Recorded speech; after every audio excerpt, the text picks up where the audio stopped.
There are hundreds of people that I have missed on that list. Jesus, Ocasio-Cortez, what is it? Alexandra Ocasio-Cortez. She's on her campaign, wild and ruthlessly cleaning up cow farts from the United States. You should read the Green New Deal as she has designed it. Very interesting. You're going to live on sticks and blades of grass. And don't fart. It'll be illegal. Let's see. Then there was the Ilhan Omar. She wants to bring that national Islamic rule that she grew up with in her country overseas. And it goes on and on and on. I don't know what else to say. Except my fellow Americans, one and all, America, my Americans, my fellow Americans, one and all, stop voting for these evil bastards. Stop voting for evil people. It's not hard to tell when someone's evil. You can really look at their body language. Well, all of these people either said the deaths were part of the change and acceptable, or they simply never renounced or expressed a desire to stop the killings. That's what they were saying Trump was guilty of with the Capitol Hill riots, which was bullshit. I need an echo button. Crank up the bullshit. Oh, wait, try it this way. Bullshit. But nonetheless, let's progress. Let's see here. All Republican politicians are documented as stating or renouncing the riots and killings that had to do with the George Floyd riots. They all renounced and denounced what happened at Capitol Hill. None of us like seeing that happen. Even though scumbag lefties have their offices there and conduct business, it's still sacred and should be defended at all costs. Even the lives of all senators and all congresspersons, whether they're evil or not. I'm also learning that the press and certain parts of the government are repressing or suppressing the data on children that died during the Nancy Pelosi riot. Oh, I was kidding around. I call them the Nancy Pelosi riots because generally Nancy Pelosi was the spokesperson to all Democrats. Nancy Pelosi was the example, and they were all following her lead. Basically, Nancy Pelosi and Chuck Schumer somehow were able to place Joe Biden into the presidential office with help, from all the media except for Fox. Well, I am willing to bet there is, was, and will be a coup led by Pelosi and Schumer and Schiff. I have a feeling still Biden isn't quite living up to their dreams. There are already a number of points of interest that link them together in a very negative light. Well, tonight for me is kind of special. I was able to get my hands on an interview and permission to use this interview of a woman named Madison Mavinty. Back in June, her video was all over. She was from Rochester, New York. Her neighbors had a jewelry store. 4 rioters were smashing through, robbing the store, and her and her boyfriend attempted to stop them.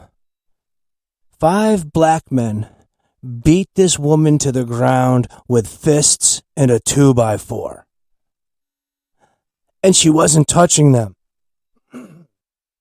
She wasn't standing in their way. She wasn't doing anything to impede them except voicing, please stop. They beat her husband. They broke his hand. They beat him with the 2x4. And it set off my PTSD. I had an incident when I was young. I was beat down by 5 people. And what set off my PTSD was when the woman was laying down on the ground on her back and they were circling around her, trying to figure out where they were going to kick and pummel her some more. I've been there, and it's a tough position to be in. What's tougher is you have to go on with life, and you have to consider, are you tough enough? Are you good enough? You have to consider why people would want to attempt to kill you. You have to consider why other human beings would have such a detriment and detest your very existence to such a point. It is the ultimate in rejection, humility, and sanity. But nonetheless, I've got the audio part of her interview. I want to thank Fox for releasing it, making it public domain. I've reached out. She has gotten back to me. She's on vacation, but I do actually want to do a live in-person interview with her as well. But I consider her to be one of the heroes of the 2020 cataclysmic event syndrome. I'll put a better name on it later. But here we go. Give me a moment. Let's see what we can find here.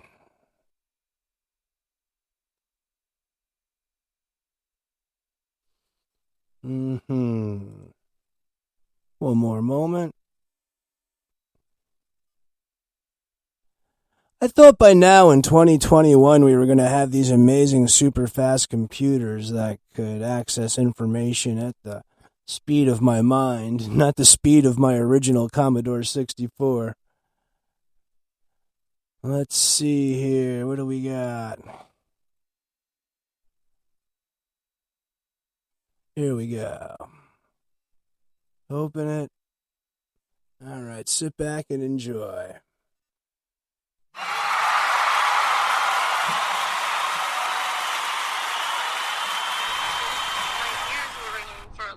Afterwards, and I have a huge bruise on the side of me.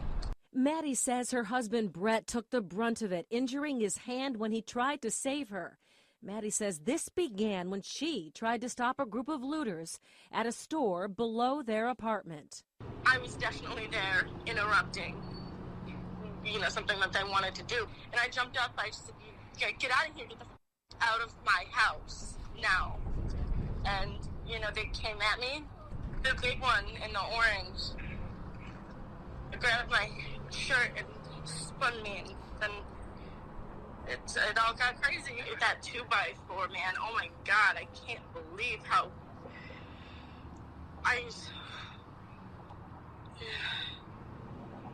sorry. Maddie says after she escaped her attackers, 3 other groups returned to the scene, one with a gas can. She and her husband fled in the middle of the night, no longer feeling safe. Do you have any regrets about jumping in, Maddie? No. I did what was right by standing up.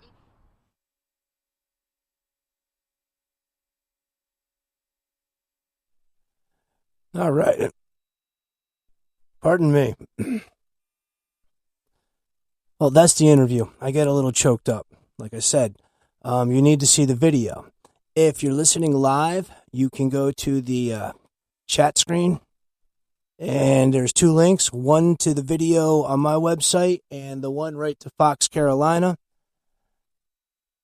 Also, there'll be a link in the Spreaker description of this episode, and there'll also be a Civis Gravis blog on this episode with the link as well. It's worth watching. It's hard to imagine how brave she is until you watch that video and your jaw hits the floor.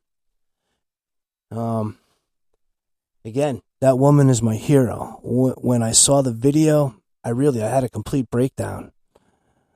I don't think a lot of men could have gone through that. Madison, we salute you. Well, that's another episode for this evening. My name is James Hayden. I want to wish everyone a good night.